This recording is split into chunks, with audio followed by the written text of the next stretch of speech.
This week, on Sunday, Alexei Navalny, politician, opposition leader, and my father will have been in prison for 1,000 days, almost 3 years.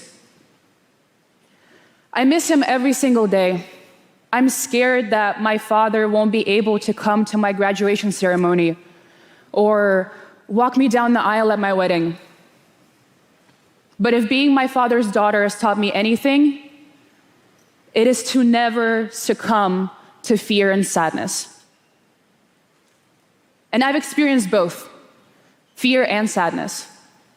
One of the most fearful moments of my short yet eventful life was on August 20th, 2020. That day, I woke up in my childhood bedroom in Moscow.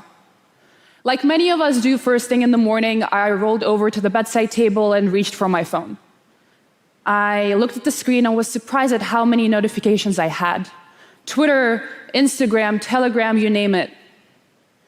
My feeling of confusion started to slowly turn into a sense of worry. Alexei Navalny had suddenly fell unconscious on the plane and was taken to the emergency room at the hospital. My heart dropped to my feet. Without blinking an eye, I jumped out of my bed and ran to my parents' bedroom to tell my mom that I was able to look after my younger brother Zahar while she was away. But by then, she was already at the airport. The plane on which my father had collapsed had to make an emergency landing in a city in Siberia. And after 2 days, an international uproar, and my mom fighting tooth and nail to get him out of there, he was finally transferred to the clinic called Charité in Berlin, Germany. There, at the special laboratory of the German armed forces, they confirmed that he was indeed poisoned by a military-grade nerve agent of the Novichok group. He spent 3 weeks in a coma. And after months and months of recovery, he went back to work with the Anti-Corruption Foundation.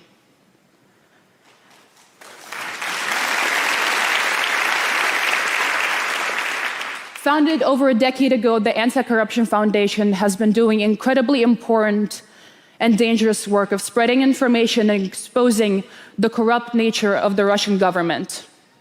We've produced over 500 investigations, helped organize hundreds of protests in Moscow, and run election campaigns.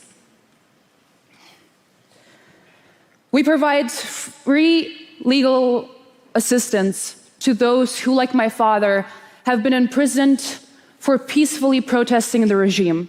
We've created a sanctions list of 6,000 government officials, propagandists, entrepreneurs, various artists, and more people who've supported and worked with Putin over the years. And the list works. Governments all over the world have used our list when imposing sanctions.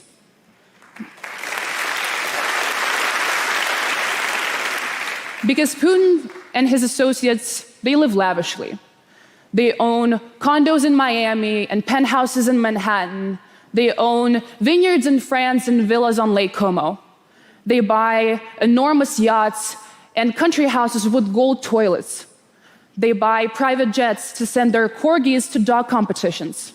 Yes, you heard that right.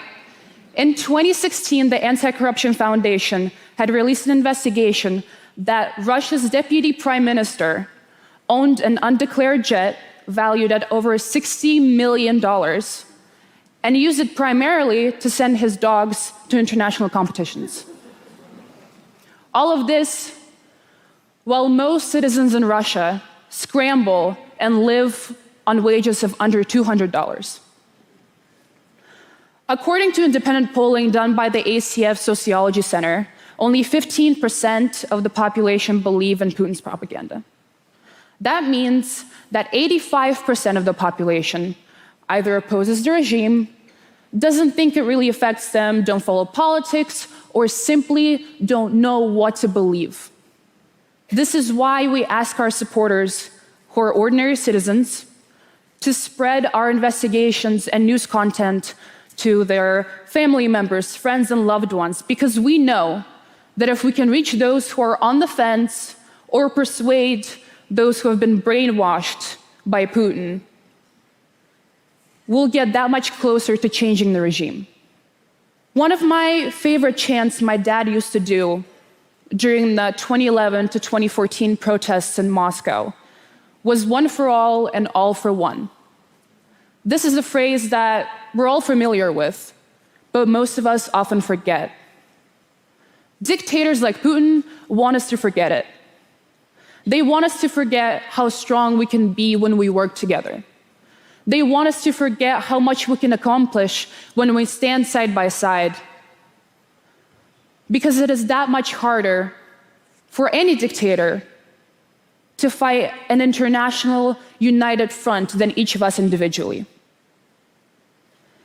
Now, you might think to yourself, Dasha, why should I care about this? Geographically, the United States is quite far away from Putin. Is he really that threatening to us, or are you just trying to raise unnecessary alarm? And to that, I want to respond with another thought. If we don't stand up for them now, then who will be left to stand up for us later?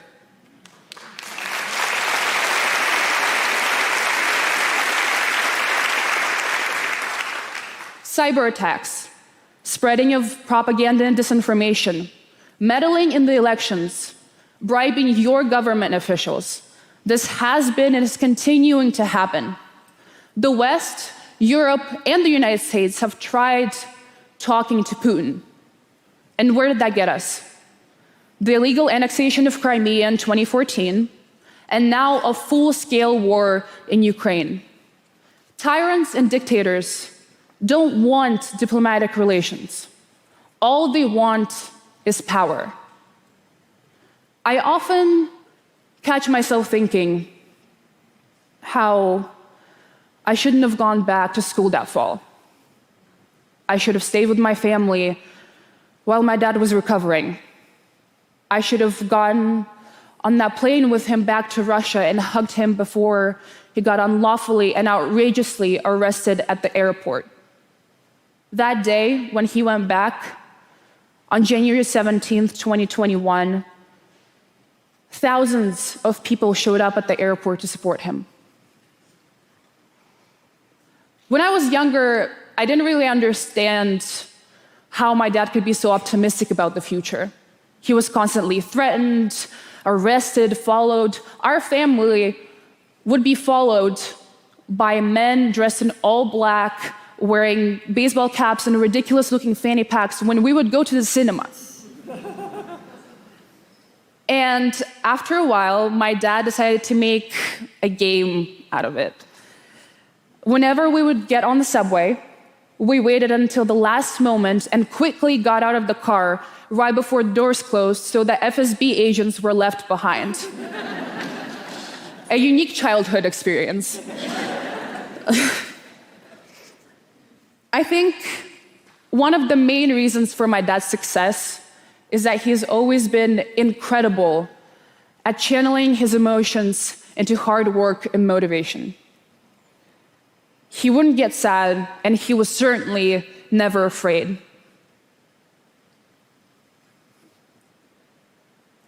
Instead, he would get fired up. Fired up because he saw a group of ex-KGB corrupt criminals come into power and destroy his country.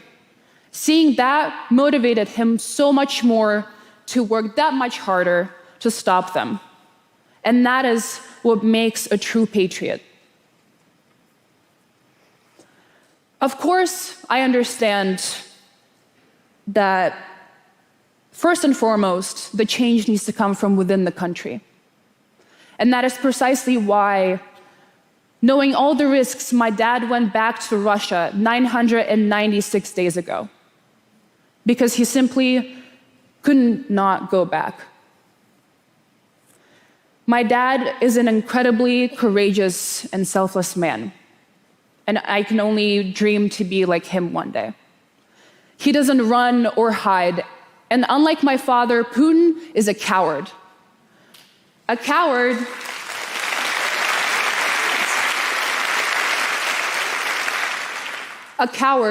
who with his cronies can no longer hide from the consequences of what they have done to my country and democracy around the world.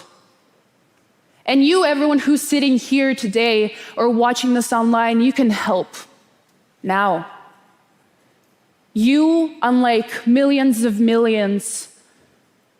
of those who have been threatened and murdered and silenced in Russia, you have a voice.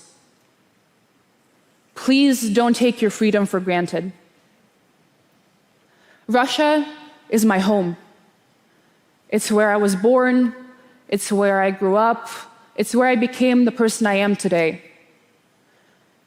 And I will promise you that I will continue to speak up, tell the truth, and I will continue fighting until Russia is a free and democratic country. Thank you very much. Free Alexei Navalny.